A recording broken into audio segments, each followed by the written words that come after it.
राजस्थान में अलग अलग विश्वविद्यालयों और उनसे जुड़े महाविद्यालयों में छात्र संघ के चुनाव के लिए आज कड़ी सुरक्षा व्यवस्था के बीच मतदान संपन्न हुआ। कोरोना महामारी के कारण राज्य में छात्र संघ चुनाव 2 साल के बाद हुए हैं। बता दें कि कॉलेजों में आज सुबह 8 बजे से दोपहर 1 बजे तक वोट डाले गए। कल सुबह 10 बजे से मतगणना होगी।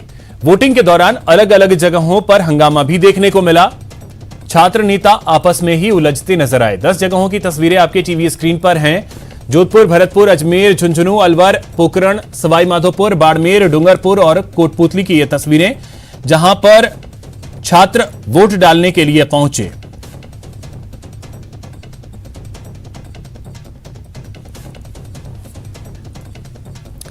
कुछ और तस्वीरें आपको दिखाते हैं। छात्र संघ चुनाव के दौरान शहर शहर हंगामा भी देखने को मिला। ये तस्वीरें अगर आप देखें तो तस्वीर जो है वो बीकानेर, कोटा और उदयपुर की। बीकानेर में तो पुलिस को लाठीचार्ज तक करना पड़ा। ये तस्वीर आप देखें तो पुलिस ने यहां पे बल प्रयोग किया, क्योंकि यहां एनएसयूआई जो संगठन है वो 2 गुटों में बंट गया और आपस में दोनों गुट उलझ गए, जिसकी वजह से पुलिस को लाठीचार्ज करना पड़ा।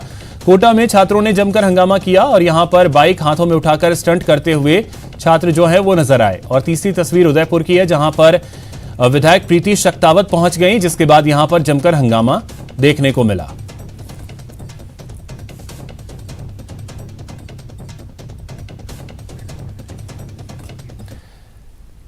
तो आपको बता दें कि कैंपस का रण आज देखने को मिला। जगह जगह बवाल भी दिखा। बीकानेर, करौली, जयपुर, उदयपुर की ये तस्वीरें, जहां पर अगर आप देखें तो लोग वोट डालने के लिए तो पहुंचे ही, लेकिन यहां हंगामा भी देखने को आज मिला है।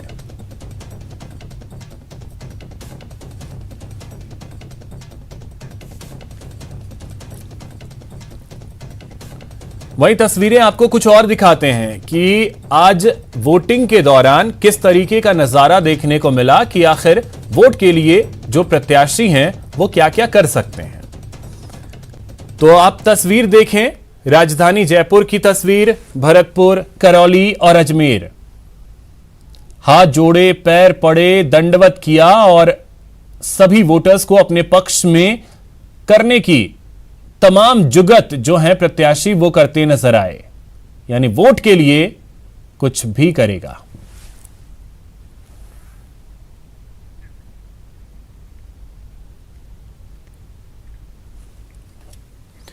जयपुर में छात्र संघ चुनाव के लिए वोटिंग के बाद प्रत्याशियों का भाग्य मतपेटियों में कैद हो गया। बता दें कि अपेक्स पदों के लिए संगठक कॉलेजों से कॉमर्स कॉलेज के स्ट्रांग रूम में 125 मतदान केंद्रों से मतपेटियां लाई गई।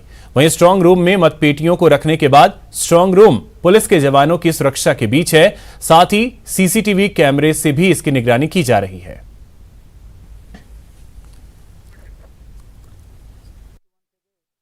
राजस्थान विश्वविद्यालय के छात्र संघ चुनाव में मतदान की प्रक्रिया संपन्न होने के बाद में जो तमाम मतपेटियां हैं उनको अब लॉकर में लाया जा रहा है और यहां स्ट्रांग रूम में इन मतपेटियों को कल सुबह तक रखा जाएगा। इन मतपेटियों को यहां पर स्ट्रांग रूम में लाने जाने का सिलसिला शुरू हो गया है। सबसे पहले कॉमर्स कॉलेज की जो मतपेटियां हैं वो यहां स्ट्रांग रूम में जमा की जा रही है। उसके बाद अपेक्स पदों के लिए जो कि राजस्थान कॉलेज, कॉमर्स, महाराजा कॉलेज और तमाम जो बाकी संगठक कॉलेज हैं उनकी मतपेटियां जो हैं वो यहाँ पर रखी जाएगी। 125 मतदान केंद्रों से जो मतपेटियां हैं उनको यहाँ पर रखा जाएगा और इनमें रूसू अपेक्स के जो पद हैं उनका प्रत्याशियों का जो भाग्य है इन मतपेटियों में अभी कैद है। और ये पिटारा कल सुबह 10 बजे खुलेगा और ये पता चल सकेगा कि इन मतपेटियों में आखिर किसका जो भाग्य है और किसके सिर कैंपस के किंग का ताज सजता है। तो कुल मिलाकर के यहाँ ये कॉमर्स कॉलेज है जहाँ पर कि मतगणना होगी और इस मतगणना स्थल पर जो मतपेटियों को लाए जाने का सिलसिला है वो यहाँ पर शुरू हो चला है और तमाम जो मतपेटियाँ रहेगी वो इन्हें यहाँ पर इस संग्रहण केंद्र में रखा जाएगा और कड़ी सुरक्षा के बीच में जो है इन मतपेटियों को यहाँ रखा जाएगा। पुलिस के जवान तैनात होंगे और सीसीटीवी कैमरे की जो नज़र है वो यहाँ पर रहेगी और सुरक्षा के जो है माकूल बंदोबस्त के बीच में कल इन मतपेटियों को ले जाया जाएगा और स्क्रूटनी होगी मतपत्रों की। उसके बाद में पता चल सकेगा दोपहर बाद में कि अपेक्स पदों के लिए जो है कौन विजयी होता है, कौन इन चुनाव में बाजी मारता है, तो आज यहाँ पर मतदान की प्रक्रिया पूरी तरह संपन्न हो चुकी है और मतपेटियों में जो प्रत्याशी हैं उनके भाग्य का फैसला कैद हो गया है और कल ये मतपेटियां खुलेगी और उससे ये परिणाम सामने आ सकेगा। कैमरा पर्सन दिलीप चेची के साथ महेश दाधीच, न्यूज़ 18 जयपुर। भरतपुर से एक बड़ी खबर आपको बता दें, यहां पर एसीबी ने एक बड़ी कार्रवाई की है। एसीबी ने परिवहन कार्यालय में कार्रवाई की है। डीटीओ, सहायक प्रशासनिक अधिकारी और दलाल को ट्रैप किया है। गाड़ियों के रजिस्ट्रेशन के एवज में घूस की मांग की गई थी। 37,200 रुपए की रिश्वत लेते हुए इन तीनों को धर दबोचा है एसीबी ने। दौसा की एसीबी की टीम ने इस कार्रवाई को अंजाम दिया है।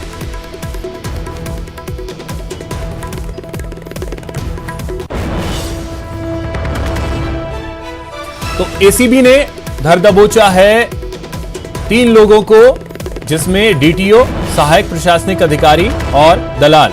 इन तीनों को 37,200 रुपए की रिश्वत लेते हुए धर दबोचा है। रजिस्ट्रेशन गाड़ियों का करना था, इसी के एवज में रिश्वत की मांग की गई थी।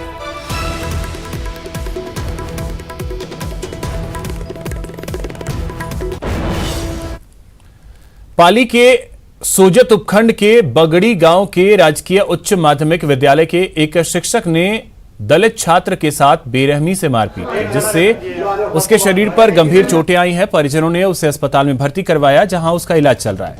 साथ ही शिक्षक के खिलाफ मामला भी दर्ज करवाया गया है।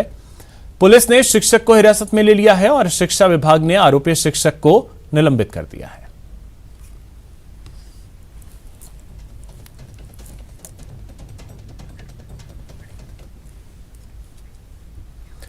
जालोर के बाद दौसा में भी एक दलित बच्चे के साथ बेरहमी से मारपीट का मामला सामने आया। परिजनों ने आरोप लगाया कि बच्चे के साथ मारपीट के बाद स्कूल प्रशासन ने भी मामले को दबाने की कोशिश की।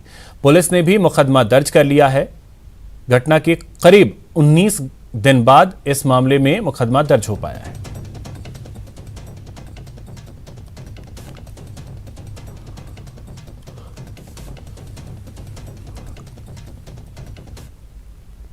फोन आया था, काम कर रहा था तब ये ऐसे न्यू की कि वो स्कूल में बच्चे को पीटा, रोहित को मारा। मैंने पूछी कैसे मारा, कैसे खेल रहा था, ये यहाँ से हाथ पकड़ के ऐसे लात दी। घटना संबंधित 6 अगस्त की है। हम उसी टाइम पे FIR करने के लिए पुलिस में खड़े जा रहे थे, पर गांव वालों ने हम पे आके प्रेशर दिया, तो उस वजह से हम जा नहीं पाए। तो इसके बाद में हमको स्कूल वाले भी दादागिरी करने लगे। उसके बाद मजबूरन होकर 6 तारीख को क्या हुआ था? 6 तारीख को टीचर ने मेरे बच्चे को लात दे, 2-3 नौसा दिए, फिर लात मारी। तो बच्चा 1 बजे घर पे आया, तो घर पे आते मेरे से कह रहा मम्मी मेरा तो सीधा नहीं हो रहा। केलाई में स्कूल में एक बच्चे के साथ मारपीट का मामला दर्ज हुआ था, क्योंकि बच्चा जो है 5वीं क्लास का छात्र था, उसके हाथ में फ्रैक्चर आया बताया। इस पर परिवादी का आने पर अब बात बूंदी की, जहां 11 फीट विशाल मगरमच्छ नदी से निकलकर सिंटा गांव में प्रवेश कर गया, जिसकी वजह से गांव में हड़कंप मच गया। घबराए लोगों ने केशवराय पाटन पुलिस और वन विभाग को सूचना दी, जिसके बाद गांव में पुलिस और वन विभाग की टीम पहुंची और रस्सी के सहारे मगरमच्छ को पकड़ा और गांव नदी में, चंबल नदी में छोड़ दिया।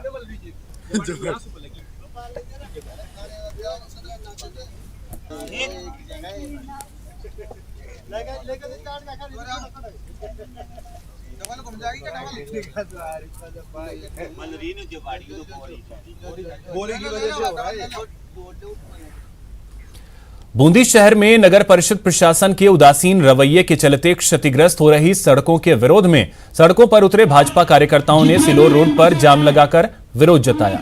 इस दौरान जिला महामंत्री सुरेश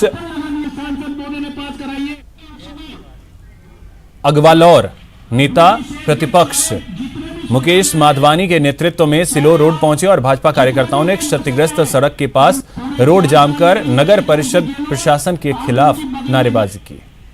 चाहे आप जितने भी रेत बसे हैं, तो तुमने 4 साल में मिनिस्टर में एक पत्थर लगा दिया, सांसद मोदी ने पास कराइए। पीड़ितों से सीएम ने मुलाकात के बाद लोगों को सही मुआवजे का भरोसा दिया। हमने कहा है जिला प्रशासन को भी कि वो माकूल इंतजाम करे, मकानों की सर्वे करने का काम भी करे, क्योंकि यहाँ जो विस्थापित आए हैं वो बाढ़ पीड़ित हैं, तो उनके मकान ढह गए कर गए, बहुत ही शिकायत कर रहे थे। वो सर्वे होगा, उनको पूरी इमदाद करेंगे, खाने पीने की व्यवस्था भी सब की गई है, सब संतुष्ट थे, तो हमें पूरी तरह खाना पीना मिल रहा है, कोई दिक्कत नहीं है। जिनके मकान टूटे उनके लिए क्या सोच रहे हैं? सर्वे करवा रहे हैं, सर्वे के बाद में सब कुछ फैसले होंगे, भाई क्या कर सकते हैं। नॉर्म्स भी होते हैं ऐसे वक्त में, बाढ़ के वक्त में, तो नॉर्म्स को ज़्यादा बनाएंगे और जो मैक्सिमम मदद हो सकती है वो करवाने की कोशिश करें। सीएम गहलोत के साथ यूडीएच मंत्री शांति धारीवाल, चिकित्सा मंत्री प्रसादी लाल मीणा और खनन मंत्री प्रमोद जैन भाया भी कोटा दौरे पर पहुंचे। बारिश ने कोटा 12 इलाके में ही सबसे ज्यादा कहर ढाया है। प्रदेश के स्वास्थ्य मंत्री और कोटा के प्रभारी प्रसादी लाल मीणा ने भी पीड़ितों को जल्द मुआवजे का भरोसा दिया है। उसका जल्दी सर्वे करा के, गिरदावरी करा के, स्पेशल गिरदावरी करा के किसानों को राहत प्रदान करेंगे। फसल बीमा का जो काम है वो फसल बीमा से भी किसानों को राहत दी जाएगी। बहुत बड़ा नुकसान हुआ है फसलों का, पानी खेतों में भर गया तो फसल 100% क्षतिग्रस्त हो गई।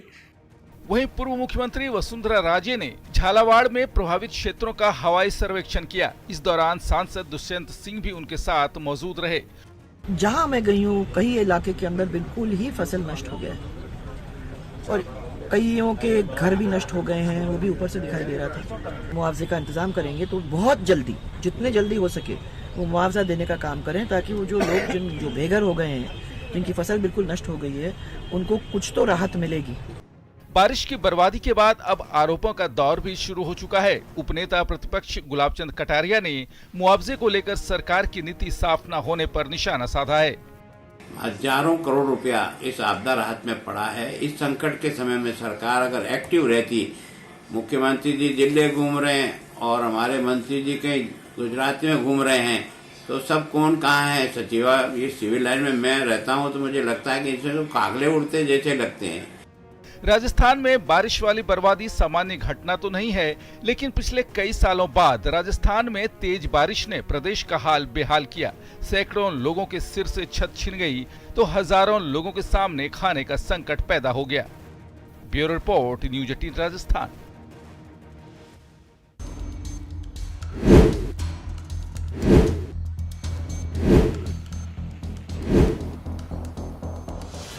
नदियों में उफनता जल सैलाब।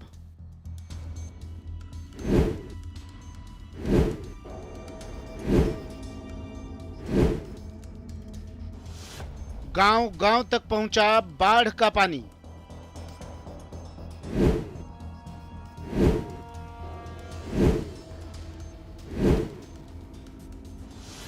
रेगिस्तान में नदियों ने लाई आफत।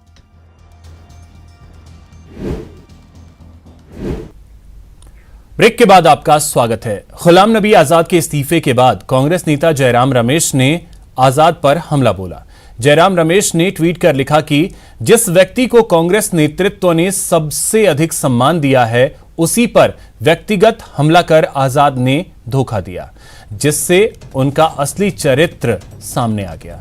साथ ही जयराम ने मोदी को लेकर कहा कि जीएनए का डीएनए मोदी फाइड हो गया है।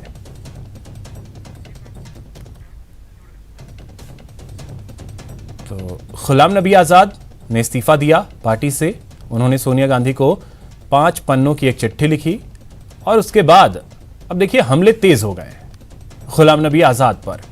लगातार प्रतिक्रियाएं आ रही हैं कांग्रेस की तरफ से। जयराम रमेश ने अपनी प्रतिक्रिया ट्विटर पर साझा की। उन्होंने शेयर किया और लिखा कि जिस व्यक्ति को कांग्रेस नेतृत्व ने सबसे अधिक सम्मान दिया है, उसी पर व्यक्तिगत हमला कर आजाद ने धोखा दिया, जिससे उनका असली चरित्र सामने आ गया। साथ ही जयराम ने मोदी को लेकर भी कहा कि जीएनए का डीएनए मोडिफाइड हो गया है।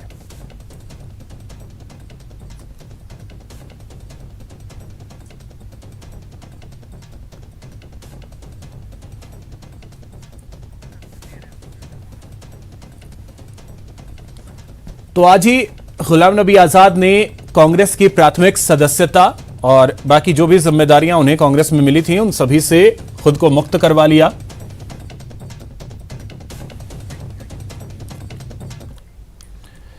पीएम मोदी फिर बने दुनिया के सबसे लोकप्रिय नेता। देश के वयस्कों के बीच पीएम मोदी सबसे लोकप्रिय हैं।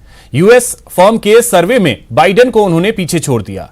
इसके अलावा मॉर्निंग कंसल्ट के सर्वे में पीएम मोदी नंबर 1 बने हैं। 75% रेटिंग के साथ पीएम मोदी पहले पायदान पर हैं।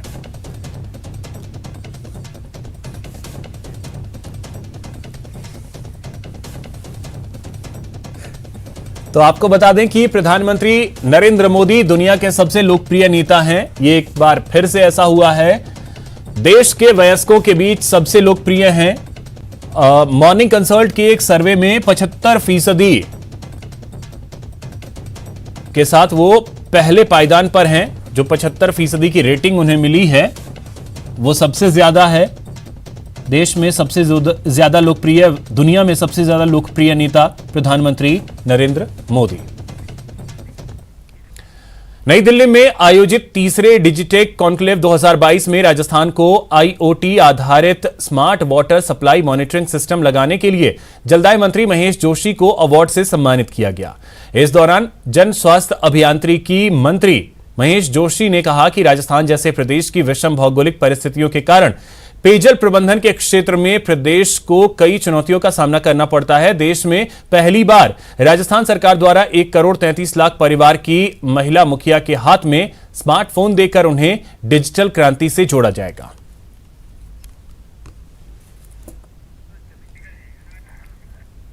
फिलहाल इतना ही। नमस्कार।